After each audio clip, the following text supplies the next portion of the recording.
This is a service that ordinary people could never experience in a lifetime. To stay alive, David spent $1 billion to send himself to death. However, when the machine stopped running, he didn't die. When he woke up, he had become a completely new man, like a body that had been rebuilt. When he looked to the side, he realized his original self had already become a cold corpse. He couldn't believe it. Consciousness transfer had truly given him a new life. David is a world-famous top-tier billionaire. With his immense wealth, he should have been enjoying the second half of his life, but fate dealt him the cruelest blow. He was diagnosed with a terminal illness. The doctor told him he only had 6 months left, no matter how much money he had. At that moment, it meant nothing. Just when he had run out of options, a friend brought him a glimmer of hope. He was introduced to a mysterious biotech company. This company specializes in solving one problem for the rich, transferring their consciousness into a brand new body. In other words, achieving immortality. But the price is, he would lose his original identity and appearance. He would have to say goodbye to his past life completely, and live on with a brand new identity. At this point, David only wanted to survive, so without hesitation, he paid the $1 billion fee. The next second, he collapsed on the spot. When he was lifted into the ambulance, he realized all the medical staff were from that same biotech company. After arriving at the lab, they told him, during the procedure, there could be no metal on his body, and once it began, there would be no turning back. With nothing left holding him back, David nodded in agreement.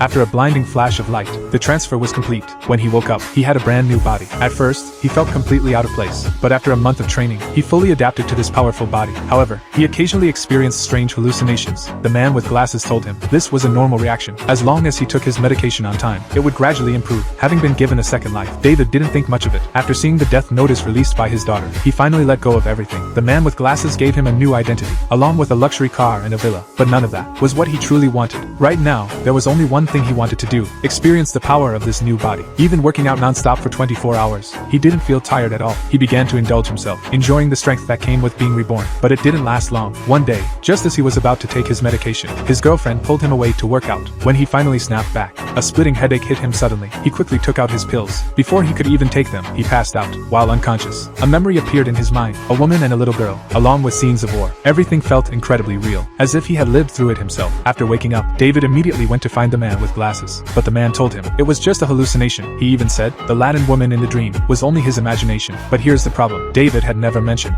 that the woman was Latin. That realization put him on alert. He began to understand he might be caught in a massive conspiracy. After returning home, he started investigating based on the clues from his dream. Soon, he identified a small town. Following the coordinates, he found the place. Next to a water tower, there was a small wooden house. David walked inside. What he saw made him freeze. A family photo hanging on the wall. In the picture, it was him. At that moment, he finally understood. This body was not a clone at all. It belonged to a real, living person. He had a lovely daughter, and he had once been a soldier. Just then, a woman holding a gun suddenly appeared behind him.